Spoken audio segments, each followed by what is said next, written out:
सच के साथ। नमस्कार, सिटी वाराणसी लाइव में आप सभी का स्वागत है। मैं हूं ममता चौरसिया। आइए नजर डालते हैं आज की हेडलाइंस पर।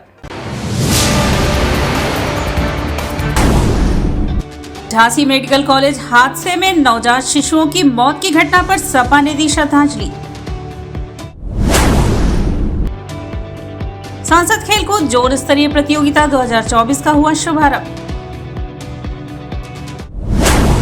सीएम योगी के नारे का कृषि मंत्री सूर्य प्रताप शाही ने किया समर्थन। कहा, सपा और कांग्रेस देश को फिर से टुकड़ों में बांटने की रच रहे हैं साजिश।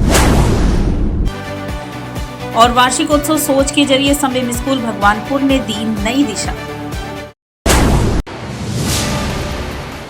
और अब खबरें विस्तार से।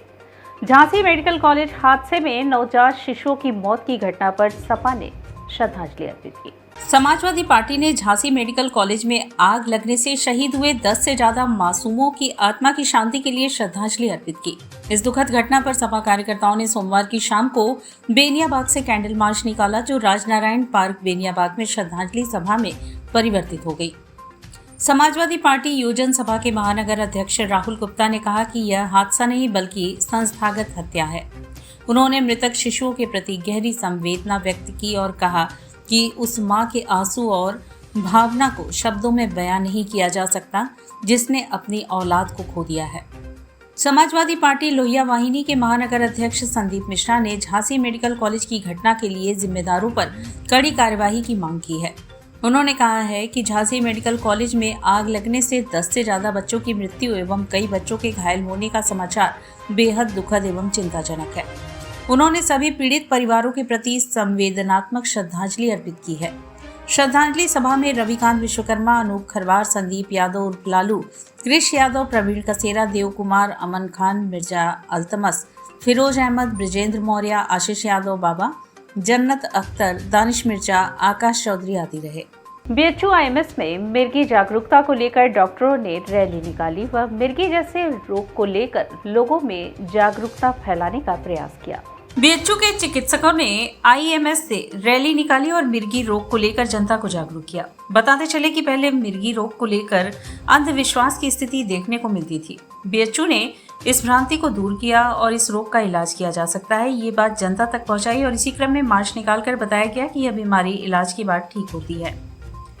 डॉक्टर वीएन मिश्रा ने कहा, मिर्गी एक ऐसी बीमारी है जिसका इलाज संभव है। उन्होंने कहा कि मिर्गी के रोगियों के लिए समाज में एक भ्रांतियां हैं जो कहते हैं कि भूत प्रेत आ गया है। उन्होंने कहा कि बीएचयू न्यूरोलॉजी विभाग द्वारा पिछले 14 साल से इसको लेकर लोगों को जागरूक किया जा रहा है। उन्होंने कहा कि बीएचयू द्वारा वाराणसी के आसपास रहने वाले कुल 17 जिलों में अभियान चलाया जा रहा है। उन्होंने कहा कि हमने पाया है कि तमाम लड़की लड़कों की शादी मिर्गी आने पर टूट जाती है। उन्होंने कहा यह सब गलत भ्रांतियां हैं, इसे बाहर निकालने के लिए जागरूकता चलाया जा रहा है।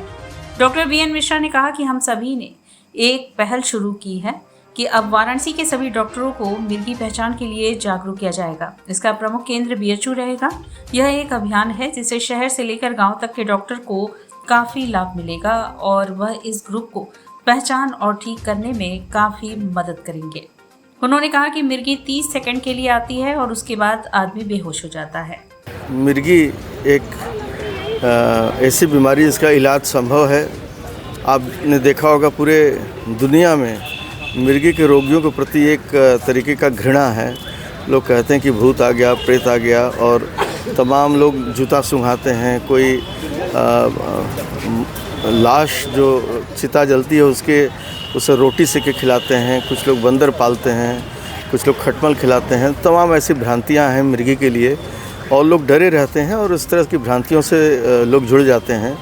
तो इस जागरूकता के माध्यम से हम लोग पिछले 14 वर्षों से चिकित्सा विज्ञान संस्थान का न्यूरोलॉजी विभाग ये जागरूकता दिवस मनाता है और इसमें हम लोगों ने कैंपेन जो हम लोग चलाते हैं बैगनी बनारस, मतलब हमारा जो बनारस का जनपद है, अगल बगल के जो ज़िले हैं, करीब 17 ज़िलों में हमारा एक कार्यक्रम चलता है जिसमें हम लोग कहते हैं कि बैगनी कलर जो होता है ये एपिलेप्सी अवेयरनेस का कलर है और इसके अवेयरनेस से लोग समझें, लोग चिकित्सक से मिलें, इलाज कराएं। दुखद पहलू ये है कि तमाम लड़कों के शादी मिर्गी आने पर टूट जाते हैं और कोई कहता है कि इसको भूत पकड़ लिया, कोई प्रेत पकड़ लिया, कोई मंदिर जा रहा है, कोई मौलवी के यहाँ जा रहा है, कोई गिरजाघर जा रहा है। ये गलत भ्रांतियाँ हैं और इससे निकलना ज़रूरी है। इसके लिए अवेयरनेस प्रोग्राम पूरे दुनिया में चलाई जाती है। कृषि मंत्री सूर्य प्रताप शाही ने सीएम योगी के नारे बटोगे तो कटोगे नारे का समर्थन किया। उन्होंने कहा, सपा और कांग्रेस देश को फिर से टुकड़ों में बांटने की साजिश रच रही है। उत्तर प्रदेश के कृषि मंत्री सूर्य प्रताप शाही ने सीएम योगी के बटोगे तो कटोगे के नारे का समर्थन करते हुए कहा कि बटे थे तो देश का विभाजन हो गया था, देश के विभाजन के लिए कांग्रेस जिम्मेदार थी। आज समाजवादी पार्टी अपने सिद्धांतों को भूलकर उसी की गोद में खेल रही है। राम मनोहर लोहिया ने कहा था कि जाति को तोड़ो, समाज को जोड़ो, लेकिन आज सपा कांग्रेस के साथ मिलकर देश को फिर टुकड़ों में बांटने की साजिश रच रही है। कृषि मंत्री सूर्य प्रताप शाही सोमवार को वाराणसी में थे। वे कृषि विभाग के कार्यों की समीक्षा के बाद सर्किट हाउस में मीडिया से बातचीत किए।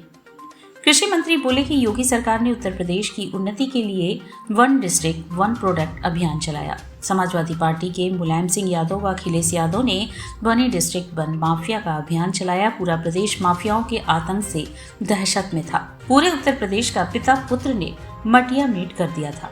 आज माफिया या तो मारे जा चुके हैं या फिर जेल में बंद हैं। जो माफिया बाहर हैं वो आपराधिक गतिविधियों से तौबा करके शांति से बैठे हैं। उत्तर प्रदेश में चल रहे उपचुनाव को लेकर कृषि ने दावा किया कि जनता पीडीए को समझ चुकी है। अब की सपा की साइकिल कबाड़ खाने में जाएगी। ये धोखेबाज फरेबी लोग हैं। कांग्रेस जैसी राष्ट्रीय पार्टी को इन्होंने महज 3 सीट दी है। बीते विधानसभा चुनाव में भी सपा ने कांग्रेस को धोखा दिया था। धोखा देना सपा की नीति बन चुकी है। यूपीए अब बांटो और राज करो की अपनी पुरानी नीति पर चल रही है। देश इनकी चालाकी समझ चुका है। इनके झांसे में कोई नहीं आएगा। जब बटे थे तो देश का विभाजन हुआ और वो लोग जो देश के विभाजन में जो हिस्सेदार थे आज वो समाजवादी पार्टी के साथ हैं, कांग्रेस पार्टी के साथ। कांग्रेस ही उसके लिए अपराधी है। ये सब मिलकर के समाज को बांटने का उन्होंने जातियों और कुनबों में बांटा। डॉक्टर राम मनोहर लोहिया जी कहते थे कि सब हमें जाति को तोड़ना है और समाज को जोड़ना है।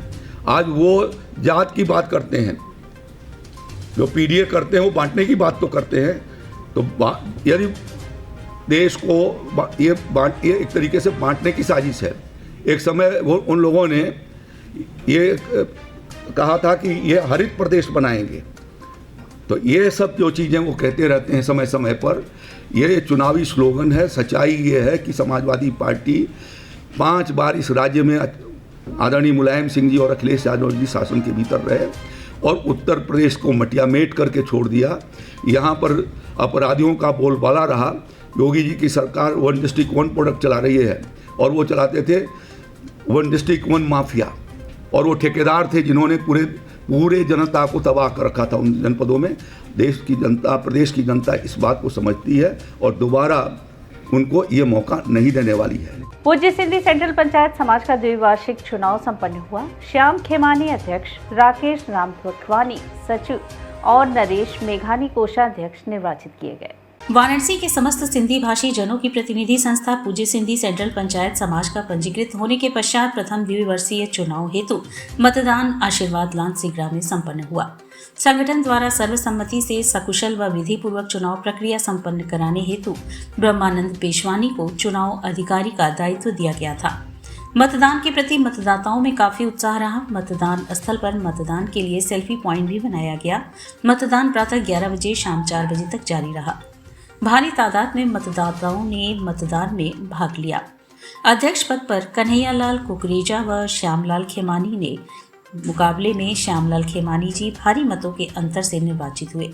महामंत्री पद पर गोविंद आहूजा व राकेश राम रखवानी के बीच मुकाबले में राकेश राम रखियानी जी निर्वाचित घोषित हुए। कोषाध्यक्ष पद पर केवल 1 नामांकन के कारण नरेश मेघानी निर्विरोध निर्वाचित हुए।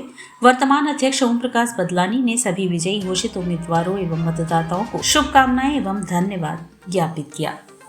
जो हमारे समाज में छोटा सा समाज होने के बावजूद बहुत बिखराव हो गया है, अलग अलग लोगों के अलग अलग मत हो गए हैं। तो हम लोग का पहला प्रयास यही रहेगा कि कि हम समाज को संगठित करें और जो बिखराव है उसको दूर करने की पूरी कोशिश करें। और हमें आशा नहीं बल्कि पूरा विश्वास है कि हम लोग समाज को एकजुट करने में कामयाब होंगे। आगे का प्लान यह है कि जो 22-24 में हमारे पुराने वालों ने जो भी मतलब कि प्रक्लब और वार्ड पंचायतों ने जो भी मतलब उसमें काम अधूरे छोड़े हैं उन कामों को आगे बढ़ाते उनमें समझता प्राप्त करने का है। और मुख्य रूप से प्रथम कार्य यह है कि हम लोग के समाज में जो बिखराव हुआ है खाली बातों से विवादों से नहीं है, उन बातों को एकजुट करके उनको एक मत करना, एक रास्ते पे ले आने का प्रयास करना। और मेरा ये उद्देश्य है कि समाज को हम लोग को संगठित करके समाज के उत्थान के लिए जो भी कार्य हम सब मिल के करेंगे, समाज को बहुत आगे ले जाना और उसके उत्थान के लिए समाज को किस तरह से हम अग्रिम पंक्ति में ले आए, ये हमारा मुख्य उद्देश्य रहेगा। बीएचयू में कवियों की साहित्यिक सामाजिक विरासत सांस्कृतिक राष्ट्रवाद के संदर्भ में विषयक 2 दिवसीय संगोष्ठी 19 नवंबर से शुरू होने जा रही है।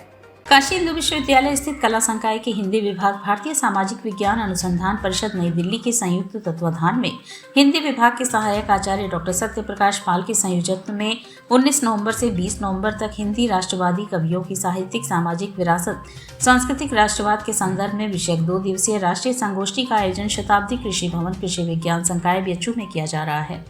संदर्भ में आयोजकों ने मीडिया कर्मियों के साथ बातचीत में बताया कि उद्घाटन सत्र में बतौर मुख्य अतिथि मणिपुर एवं असम राज्य के राज्यपाल लक्ष्मण आचार्य उपस्थित रहेंगे। अध्यक्षता बीएचयू के कला संकाय प्रमुख प्रोफेसर माया शंकर पांडे करेंगे। आयोजन में मुख्य वक्ता के रूप में मध्य प्रदेश लोक सेवा आयोग के अध्यक्ष प्रोफेसर राजेश लाल मेहरा एवं राष्ट्रीय स्वयं सेवक संघ काशी प्रांत के प्रचारक रमेश कुमार शिरकत करेंगे। स्वागत वक्तव्य बीएचयू के हिंदी विभागाध्यक्ष प्रोफेसर वशिष्ठ अनूप देंगे। सांस्कृतिक संध्या के तहत प्रसिद्ध शास्त्रीय एवं लोक गायिका डॉक्टर सुचारिता गुप्ता और सुपरिचित गजल गायक डॉक्टर दुर्गेश उपाध्याय अपनी भव्य सांगीतिक प्रस्तुति हेतु विद्यमान रहेंगे। समापन सत्र में बतौर मुख्य अतिथि उत्तर प्रदेश सरकार की उच्च शिक्षा मंत्री योगेंद्र उपाध्याय, मुख्य वक्ता उत्तर प्रदेश राजर्षि टंडन मुक्त विश्वविद्यालय के कुलपति प्रोफेसर सत्यकाम एवं विशिष्ट अतिथि के रूप में मध्य प्रदेश साहित्य अकादमी भोपाल के निदेशक डॉक्टर विकास दवे, केंद्रीय उच्च तिब्बती संस्थान सारनाथ वाराणसी की कुल सचिव डॉक्टर सुनीता चंद्रा और जयपुर विश्वविद्यालय राजस्थान से प्रोफेसर नंद किशोर पांडे उपस्थित रहेंगे। एग्रीकल्चर जो शताब्दी कृषि प्रेक्षागृह है उसमें होगा और यह सुबह 10:30 बजे माननीय राज्यपाल जी उद्घाटन करेंगे। और वो हमारे इस संगोष्ठी में 4 सत्र हैं और 1 प्रतिभागी सत्र है। तो लगभग 4 सत्र, 1 प्रतिभागी सत्र, 1 उद्घाटन, 1 समापन, इतने भागों में यह संगोष्ठी विभक्त है। कितने डेलीगेट्स आ रहे हैं इसका? सर, ये आपने बड़ा अच्छा सवाल किया। लगभग सर 14 प्रदेशों के बच्चों का मेरे पास आ गया है और आज 4 प्रदेश के बच्चे आ गए हैं। उसमें आपको बताना चाहूँगा केरल और विशाखापत्तनम भी है और पूर्वोत्तर का आपका मेघालय है, मणिपुर है, असम है, सिक्किम है और त्रिपुरा है, अरुणाचल प्रदेश है। बाकी तो बंगाल, दिल्ली, बिहार, मतलब 14 प्रदेश के छात्र और शिक्षक प्रतिभाग कर रहे हैं। डेलीगेट्स कितने रहेंगे टोटल? डेलीगेट्स लगभग 450 रहने की उम्मीद है। और यहाँ वक्त चला है एक छोटे से ब्रेक का, मिलते हैं ब्रेक के बाद। वाराणसी लाइव, सच के साथ।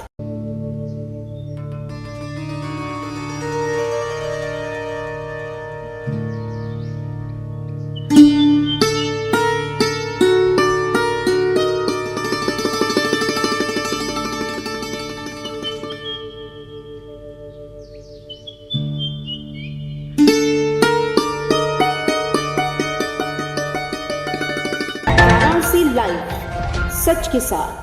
और ब्रेक के बाद पुनः आपका स्वागत है। संबिम स्कूल भगवानपुर ने अपने वार्षिक उत्सव सोच के जरिए संबिम स्कूल भगवानपुर को नई दिशा प्रदान की है। रविवार को संबिम स्कूल भगवानपुर का वार्षिक उत्सव सोच का आयोजन बड़े ही भव्य तरीके से हुआ। इस वर्ष की थीम एवरी स्टेप काउंट्स पर आधारित थी, जो इस बात पर जोर देती है कि हमारे हर छोटे बड़े प्रयास हमारे जीवन की दिशा को तय करते हैं। कार्यक्रम में 300 से अधिक छात्रों ने अपनी प्रस्तुति से दर्शकों को भाव विभोर कर दिया। अनहद में सूफी संगत ने शांति और अध्यात्म का माहौल तैयार किया। धैर्य में बच्चों ने दिखाया कि संयम और धीरज ही जीवन की सबसे बड़ी पूंजी है। ओज के माध्यम से खेल और स्वास्थ्य के प्रति प्रेरणा दी गई। अनुया ने युद्ध और शांति के गंभीर विषय को बड़ी प्रभावी ढंग से प्रस्तुत किया, जबकि गुदगुदी ने हंसी से भरपूर मनोरंजन किया। कार्यक्रम का समापन सोच के संदेशपूर्ण प्रस्तुति एवरी ड्रॉप काउंट्स के साथ हुआ। समारोह में मुख्य अतिथि के रूप में चेयरपर्सन डॉक्टर दीपक मधोक और वाइस चेयरपर्सन श्रीमती भारती मधोक ने छात्रों के प्रयासों की प्रशंसा की और कहा कि हर बच्चे के अंदर अद्वितीय क्षमता होती है जिसे प्रोत्साहित करना हमारा कर्तव्य है। श्री हर्ष मधोक ने कहा, बच्चों का उत्साह देखकर यह विश्वास होता है कि हमारे देश का भविष्य सुरक्षित हाथों में है। सह निदेशिका श्रीमती प्रतिमा गुप्ता ने कहा कि अभिभावकों की सक्रिय भागीदारी बच्चों को बेहतर प्रदर्शन के लिए प्रेरित करती है। सीओ संदीप मुखर्जी ने इस बात पर जोर दिया कि शिक्षा और रचनात्मकता का संगम बच्चों के समग्र विकास के लिए जरूरी है। विद्यालय की प्राचार्य प्रेरणा शर्मा ने विद्यालय प्रबंधन, शिक्षकों और अभिभावकों के सहयोग की प्रशंसा की। अंत में प्रधानाध्यापिका विभा राय ने धन्यवाद ज्ञापन के साथ इस अद्भुत कार्यक्रम का समापन किया।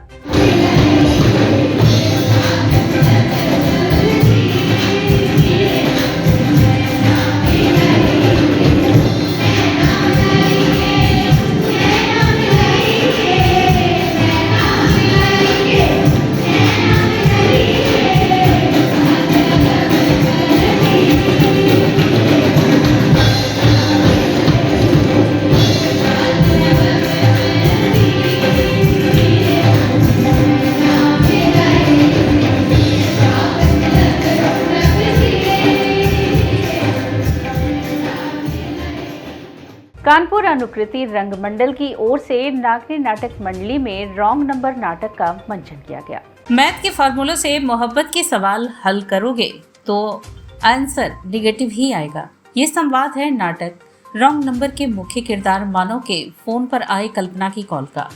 इस फोन ने पति पत्नी के रिश्तों की गुत्थी सुलझा दी।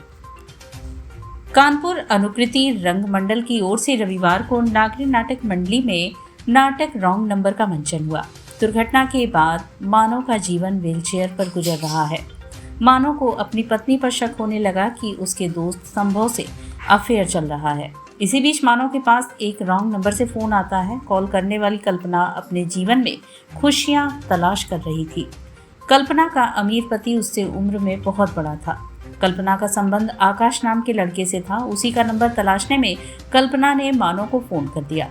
दोनों की रोज बातें होने लगी। इसी बीच मानव के दोस्त संभव की मां का निधन होने पर सत्या शोक जताने उसके घर जाती है। मानव को पता चलता है तो वह सत्या को फोन पर कहता है कि तुम्हें अपने आशिक की मां का मरना याद है, मेरा जन्मदिन नहीं याद है। तभी कल्पना की कॉल आती है तो मानव उसे सत्या की बेवफाई के बारे में बताता है। कल्पना कहती है कि मैथ के फॉर्मूलों से मोहब्बत के सवाल हल करोगे तो आंसर निगेटिव ही आएगा। कल्पना की बात से सत्या सब कुछ समझ जाती है। पर भी तरस करना चाहिए सत्या। कब तक सहन करती हो तुमसे? कितना जलील करता है तुम्हें? बेवजह शक करता है वो तुम पर। अरे मैं तो सोच भी नहीं सकता कोई इंसान अपनी बीवी की जासूसी करवा सकता है दूसरे लोगों से।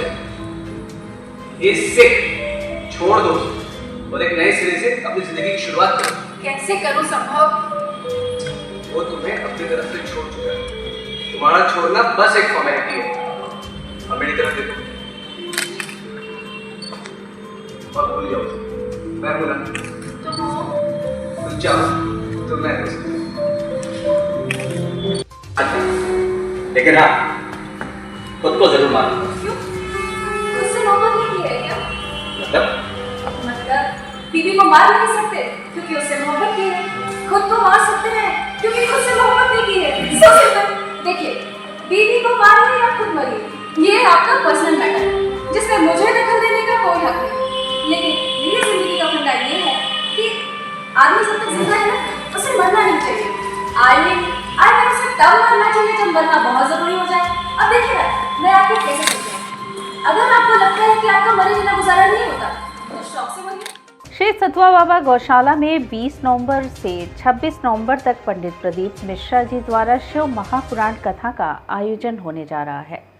आयोजन में भीड़ उमड़ने की संभावना को देखते हुए आयोजकों ने तैयारियां पूरी कर ली हैं।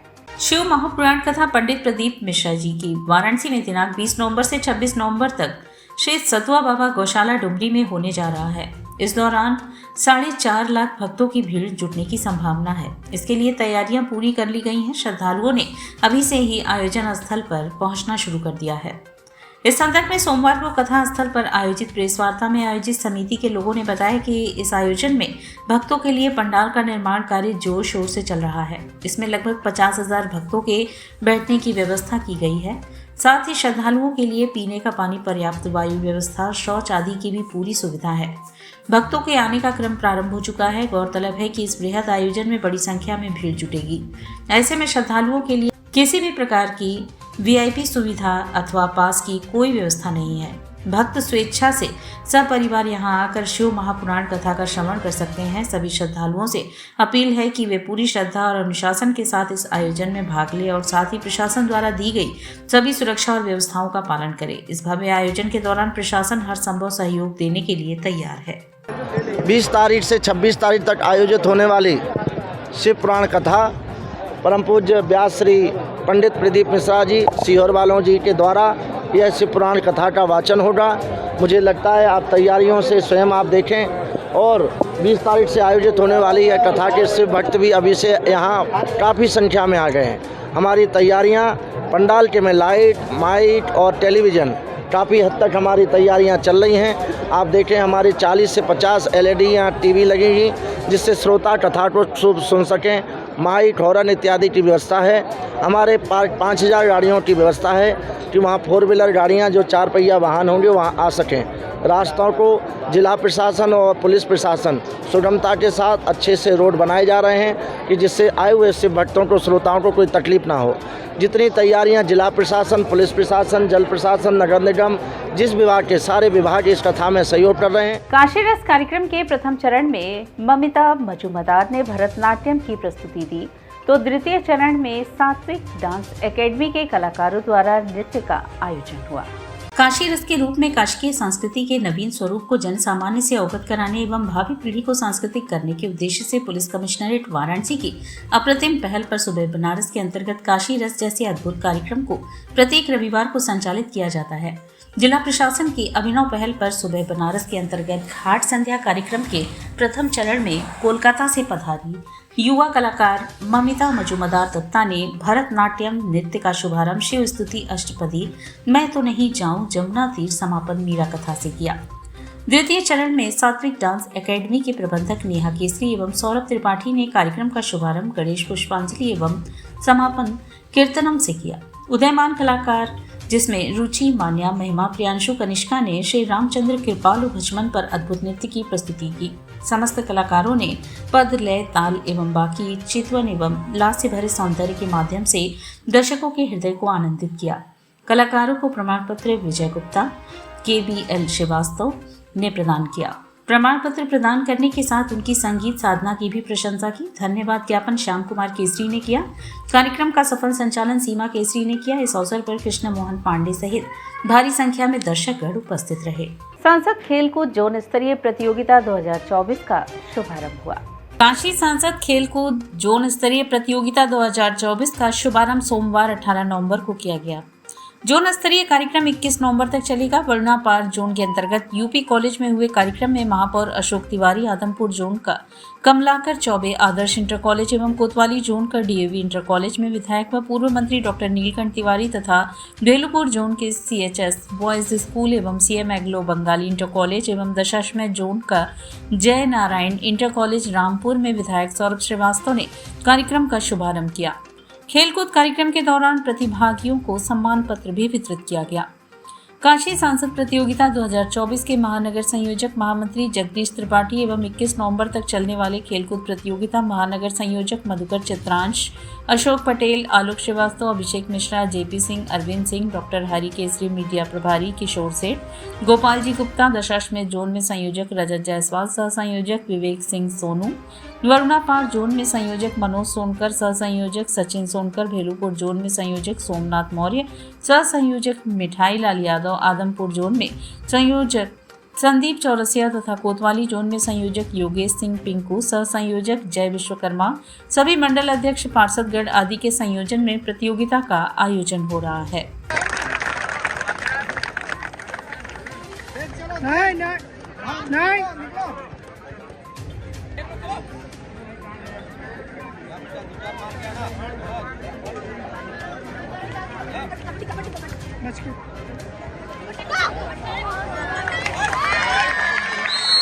और इसी के साथ सिटी वाराणसी लाइव का यह प्रसारण यही समाप्त होता है। ममता चौरसिया को दे इजाजत। नमस्कार।